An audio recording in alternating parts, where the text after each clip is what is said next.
Washington Commanders may have officially robbed the NFL. We're going to be discussing the latest reports coming from the Washington Commanders saying how they may have stolen one of the best players in the draft, but it's not what you think. It's not worth their first or second round pick.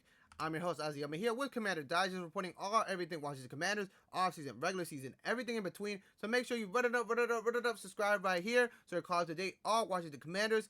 As I stated in the beginning, there's reports coming out that the Commanders may have stolen one of the best players in the draft, but it's not with the first round pick, Josh Connelly Jr., the offensive tackle, or the second round pick, cornerback Trey Amos, but it's actually with their 7th round pick, Jacory Croskey-Merritt, running back from the University of Arizona, that may have been the steal of the draft for the Commanders. I'm going to be breaking down why that's so, that his ideology being drafted to the Commanders, and what certain people around the league are saying about his game.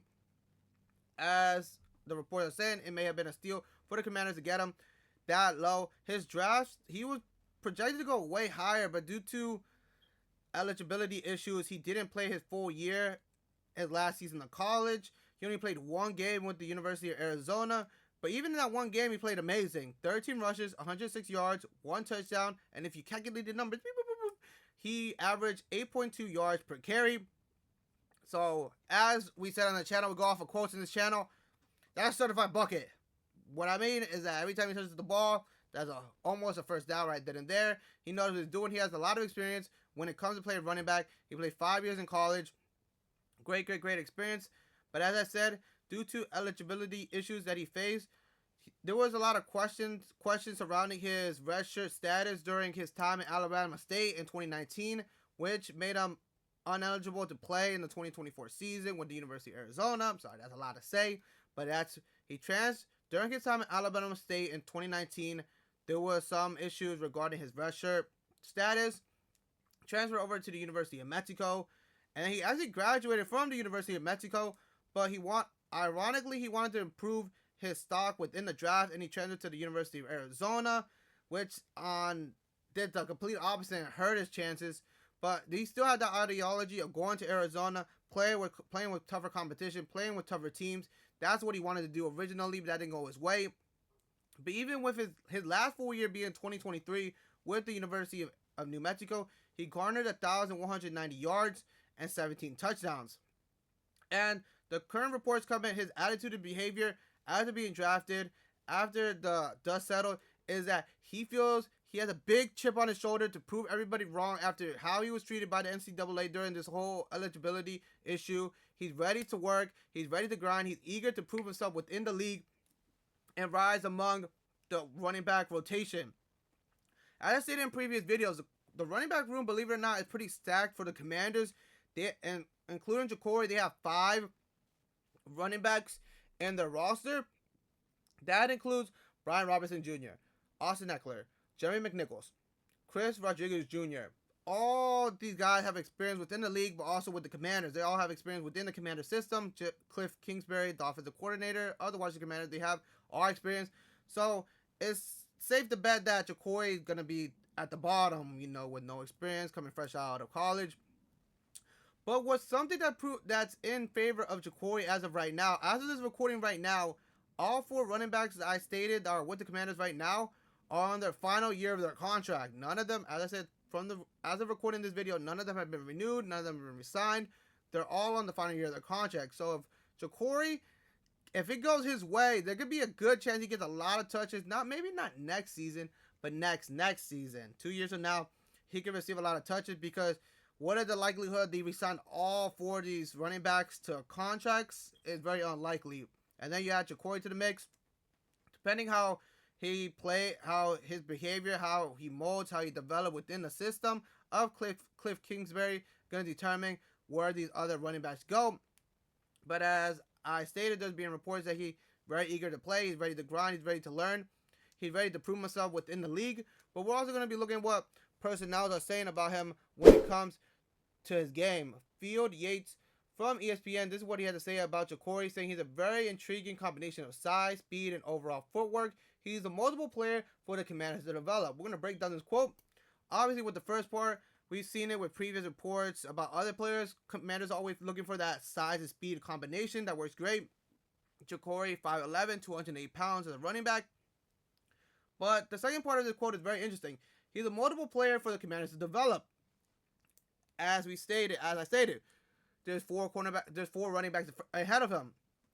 There's no rush for him to start running back one game one. He doesn't. That's not the idea. That's not the goal for him. It shouldn't be the goal for him. The goal for him is to develop, learn the system, and improve week by week. It may not be on the field on game days, but it could be just in practice here and there. Develop his game, because you have a stacked running back room. So obviously, as I said, you're not gonna resign all these guys. So if he could just improve his game, mold his game under this system, there's a very good chance he can find heavy touches within 2 years of being with the Commanders. As I said, there's enough room for him to get touches just in the practice squad, maybe in a game, but definitely gonna be room for him at the end of next season when you maybe the Commanders get trade or don't resign these players to new contracts. We're also going to be looking at what Lance Newmark, the Commanders assistant general manager, had to say about Jacory, saying, you talked to the people at Arizona and you talked to him when he was here, and they have so much respect for him. He stayed engaged the whole way through the season. To break it down for you, this relates to his eligibility status, that he didn't play the whole season with the University of Arizona. There was a chance he could have played more games. That didn't end up happening, just one. But based off other reports, for instance, time in Arizona, he stayed practicing with the team. He stayed engaged. He stayed in practice drills. He wanted to get back on the field. He was practicing with his players. That sort of relates to the situation he finds himself now. You're the newest guy in the locker room. You're not gonna get that many touches if you stay prepared. If you stay ready. Stay ready so you don't have to get ready is another quote we could probably go by. If he stays ready and finds himself an opportunity to get some touches within next season, and then, as I said, he can find himself getting big touches in 2 years. I don't want to wish bad. I'm not wishing bad at anybody in the Commanders, but we've seen in previous season Brian Robertson go down, Austin Eckler go down. So there's a good chance that if one of these guys goes down, he can step up to the plate when it comes to it, because the running back position is a tough position, and you're getting hit left and right when you touch that ball. There's no chance you're not getting hit. More than likely you are getting hit. You're getting hit more times than you're not getting hit when it comes to being the running back position. So to have that desire and that willpower, that motivation to keep going on, even when you know there's a little chance of you getting to play, is great to have. And Jacory has that, dealing with that situation with his eligibility status in college, and to transfer that into the NFL, having that same mindset is perfect to have. We're also going to be looking at what the Jaff Network had to say about his game, saying he's a scheme versatile back who shows good patience behind the line of scrimmage to locate cutback lanes and follow his blockers when pulling into space. He hits it with authority when the gap is open. Behind the line, he finds second-level defenders quickly and manipulates with good intentions, pressing gaps and popping to other ones to open space. Jacory has a ton of experience. He's played with 3 different college programs: Alabama State, University of Arizona, University of New Mexico. 5 years of experience overall in the running back position in college. He's just great. He's ready to learn. He's ready to pounce. He's ready to grind. He has a ton of experience. As I said, that's why a lot of analysts are saying that he's a steal of the draft, because he brings all this experience, and the Commanders were able to get him in that 7th round, which is amazing to see. There was a lot of the fan base saying that the Commanders should have went 1st round with the running back. They didn't. They waited to the 7th to get him. This plays, as I said, this could play the running back room situation could play into Jacory's favor, where he just gotta develop. He just gotta mold his game to the system, and he'll get those touches eventually. Just keep himself patient, as he did in college. He kept himself patient. He waited. He didn't get the opportunity, but it could come in the NFL if he stays ready, stays motivated, and he's willing to build his relationship with not only Cliff Kingsbury, but also Jayden Daniels, the guy that hands him the ball. So it all goes down to Jacory. If he could just stay motivated, he has 4 people in front of him. Stay ready so you don't have to get ready, as another quote we can go by in this channel. But let me know what you guys think. Do you guys think that Jacory can find himself in the heavy rotation when it comes to next season, or will it take time? Let me know in the comments down below. We won't know to the end of the season if it was a steal or not. But I'm Azael Mejia with Commander Digest, reporting everything all Washington Commanders, and I'll see you in the next video.